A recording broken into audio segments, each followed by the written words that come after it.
Welcome to the Eclectic Thrifter and Crafter, where we thrift and craft with purpose.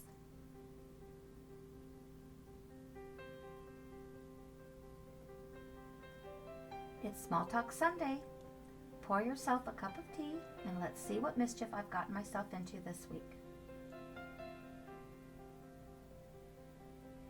It all started with an abandoned box of doll furniture, and hopefully by summer I'll have a build that looks just like this, or as close to it as I can get.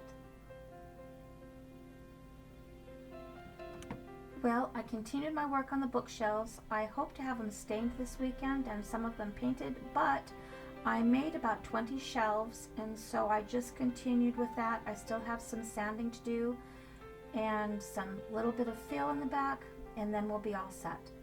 These are the magnets I purchased for the jig. They're extremely strong. They really hold things down very well.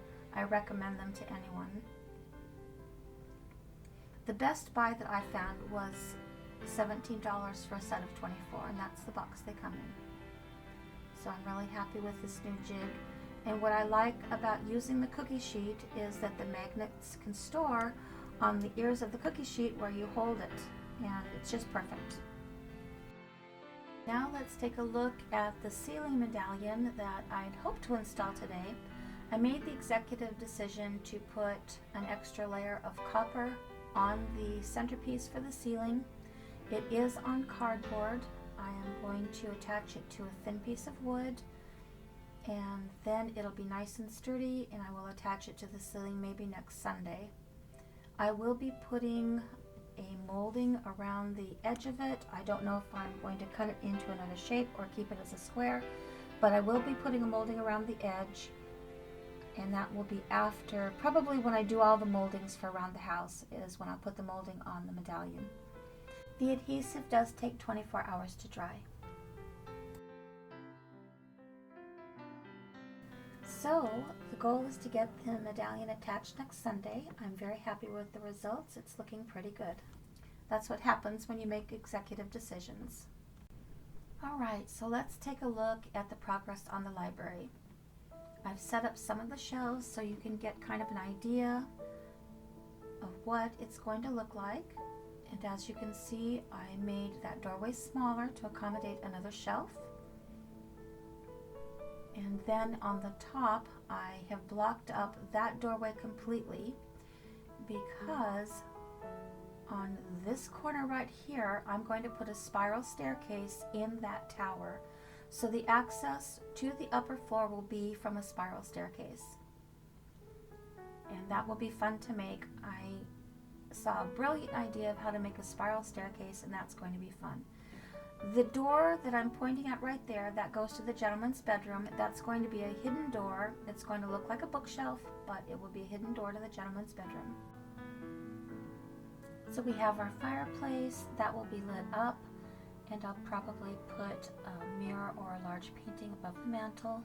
And then this wall is going to be the outside wall. There will be additional bookshelves as well as window seats. And then of course there's the spiral staircase in that corner. There will be a bay window in the front as well as window seats and bookshelves.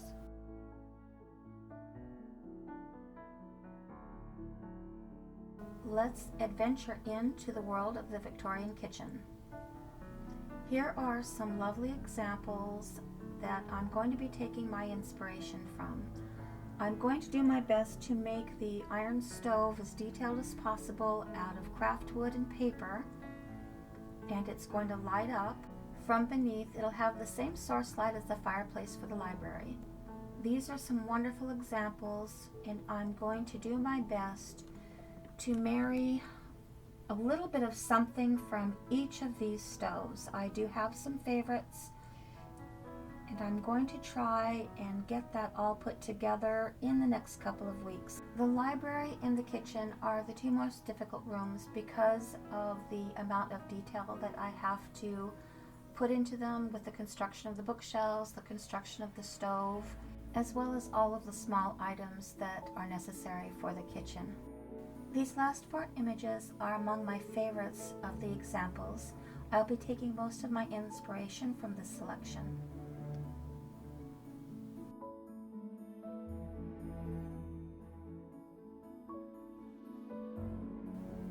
We are now in the kitchen. I'm going to be using this 2-inch foam board to create the nook for the iron stove. It is the perfect width for the stove insert, and when I cut the archway in the center, I'll be able to access the lighting easily. I'm probably going to stick with the curved archway. That section right there I've cut out because that is where the stairway is going to go. Where you see I've drawn that line on the stair, I'm going to cut it there, and that's where there's going to be a landing. And then I'm going to cut a hole in the wall and turn the stairs around so that you have the illusion of the stairs going up into an upper section. You can see that the stairs stick out, so I have redesigned the door, made it a little smaller, and I've made the dining room to match on the other side. Under the stairs, there's going to be a little cupboard. I may put a wall that extends up to the ceiling.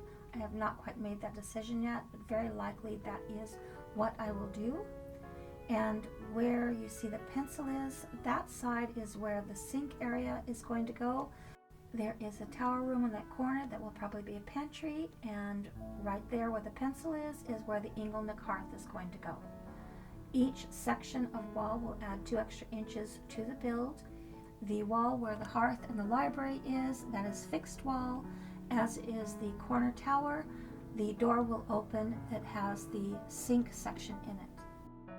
Thank you so much for joining me for this quick update on Smalltalk Sunday. Please like and subscribe.